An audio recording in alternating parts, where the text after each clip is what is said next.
This past month especially, it seems like I've made a ton of videos talking about Yu-Gi-Oh! Rulings. We've talked about Silent Wabi. We just had a video about Obelisk and what cannot be targeted means. And in today's video, because I feel like it's only fair that I talk about some rulings that I've gotten wrong in the past, that's what we're going to do. Because every time I make one of those videos, like commenters don't understand X card, I get comments from people saying, well, Doug, surely you don't get every ruling correct the first time. And that's certainly true. And I always say during my live streams, and I've said in several videos as well, it's perfectly fine to get a ruling wrong. I mean, it's not like you're supposed to know every single interaction with every single card. There's almost 10,000 cards in this game. It's impossible to know every single interaction. What I've always said though is that if you get something wrong once, make sure you don't get it wrong a second time, and also make sure that when you get something wrong, you learn why that was wrong so that you can apply that to other situations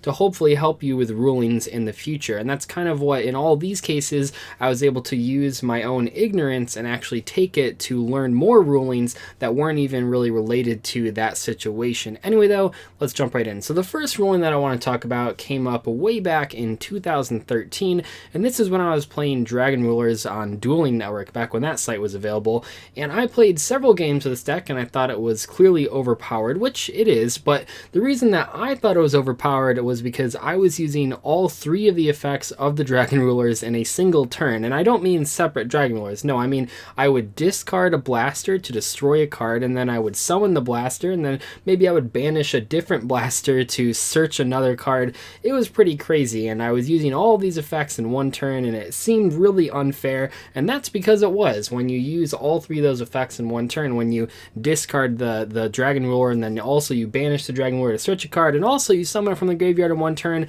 for every single Dragon Ruler of all four of them, that's a lot of summons. And one of the reasons that I did that was because I didn't understand the difference between soft once per turn effects and hard once per turn effects.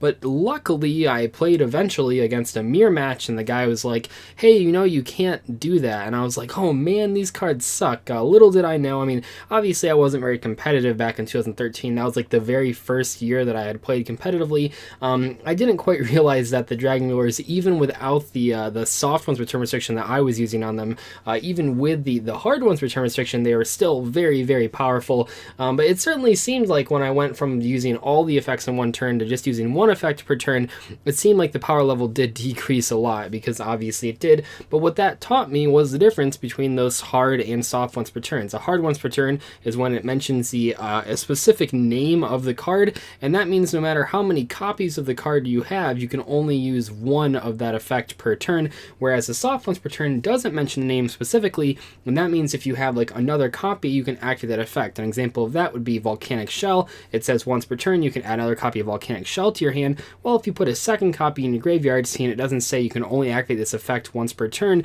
it means that you can actually activate the second one's effect as well, because the soft ones per turn doesn't mention its name specifically. A year later, I played Satellar Knights in 2014, and I played the card Vanitys Emptiness. And Vanitys Emptiness has a lot of rulings surrounding it, but one of them that I didn't know and that I found out at an event, actually an ARG Circuit Series event, was that cards don't actually just go to the graveyard as soon as they resolve. They go to the graveyard when the entire chain has resolved. And you might be asking yourself, why does that matter? How does that relate to Vanitys Emptiness? It's a continuous trap, and that's true, but what was happening was, I think that the chain link that I found this out in was, I did Vanitys Emptiness as chain link 1, my opponent did Wiretap as chain link 2, and then I did Satellar Nova Alpha as chain link 3, and I thought that the Vanitys Emptiness stayed on the board because I was resolving the chain backwards, and I was saying, okay, Alpha negates the Wiretap, and then it goes to the graveyard, so then when the chain resolves, everything's already in the graveyard because the Alpha sends the Satellar Knight card for cost. This isn't right, and why this matters is because it actually resolves all the cards in a chain. If you have like a 2 chain or a 3 chain link or something like that, all the cards stay in the field until the entire chain resolves, and then cards go to the graveyard. And the reason that matters in the case of Vanitys Emptiness is because that means that Vanitys Emptiness is resolved when the Satellar Nova Alpha actually sends itself to the graveyard, Therefore, the Vanity's Emptiness actually just blows itself up, and I wasn't really aware of that. It obviously doesn't mean that Vanity's Emptiness is a terrible card, but it's important to know that cards just stay on the field until the entire chain resolves, not just the individual card itself. Moving on, let's talk about Siphon Lord Omega. Now it's one of my favorite Cinco monsters in the game, but there was a point when I hadn't really played many games with the card, and one of the things that I didn't know about Siphon Lord Omega's main phase effect is that if your opponent enters their main phase, they actually have player priority. It's not the old priority that used to be in Yu-Gi-Oh, but it's player priority to activate an effect at the start of the main phase before their opponent has the chance to activate an effect. What this means in the context of Siphon Lord Omega specifically is that when your opponent enters the main phase, they get a chance to activate a card or set a card or do any sort of action before you have a chance to banish the Siphon Lord Omega and a card in their hand. If you're playing against Omega, this means if you have like a really powerful spell card in your hand, like Pot of Desires or Soul Charge or Monster Reborn, you actually have the player priority chance to set that card to your back row before your opponent snipes it out of your hand with Omega.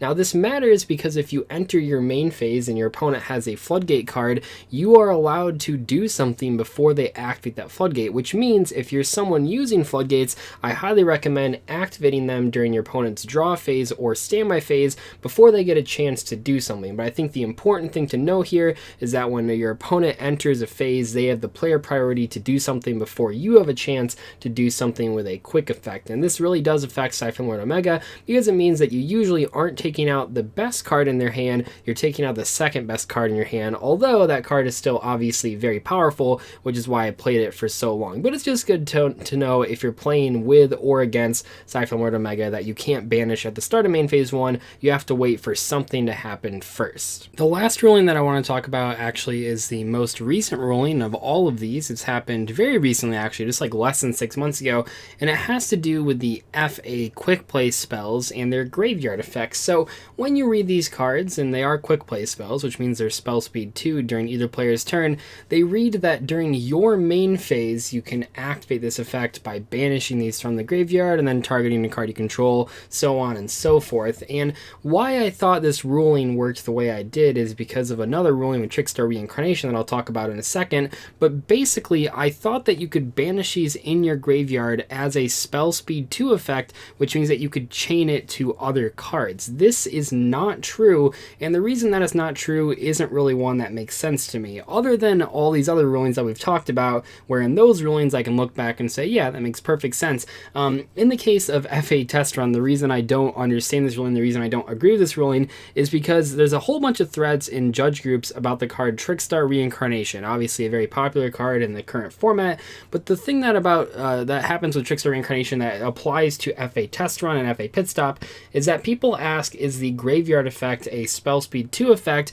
And everyone says yes, and the reason that they give is that Trickstar Reincarnation is a trap card, and that seems pretty straightforward. It makes sense that because Trickstar Reincarnation is a spell speed 2 effect on the field, it's also a spell speed 2 effect in the graveyard, and I actually feel that this means that FA Pit Stop and FA Test Run should also be spell speed 2 effects in the graveyard because, just like Trickstar Reincarnation, there's spell speed 2 effects in the hand or on the field, but this isn't the case, and I think that this is a perfect example of Konami says so, which is a pretty bad way of describing situations, but there are a couple other rulings that are just like this, where it doesn't really make sense. It's just something that Konami says is supposed to work that way, and the one that I keep thinking of is Interrupted Kaiju Summer. Now, if you know anything about the Kaiju monsters, you know that they contribute themselves to special summon them over an opponent's monster, and also that you can only control one Kaiju at a time. Now, what's important about these two things is that you can't activate card effects in Yu-Gi-Oh! If they can't resolve. And what I mean by this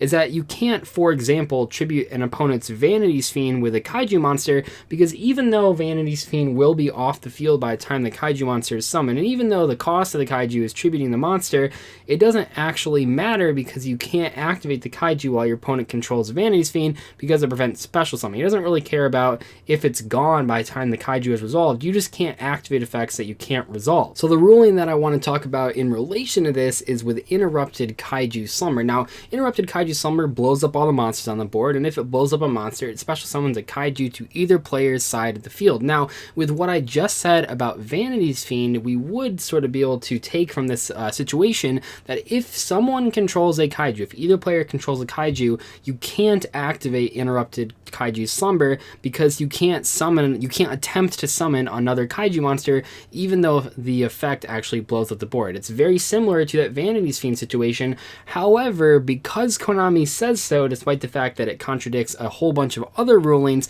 you actually can use interrupted Kaiju Slumber while there's a kaiju on the board. Now, this is a perfect example of the Konami says so, and I think it's a really bad situation. It's a bad precedent to set. If they want a card to be designed a certain way, maybe they should just change its effect a little bit so that it actually works within the rules. However, this is just another case of because Konami says so. This is another situation just like the FA quick play spells in the graveyard, where Konami just wanted the cards to work or not work in a certain way, so we kind of have to bend the rules a bit, because at the end of the day, it is Konami's card game and they want to keep it as consistent as possible, but they clearly wanted an interrupted Kaiju Summer, and the official ruling they gave was to let it destroy kaijus and summon more kaijus. That's just how they wanted the card to work, therefore that's how it works. Anyway though, that's pretty much going to wrap up today's video. Hopefully you guys enjoyed this trip through memory lane of some of the rulings that I've made mistakes on.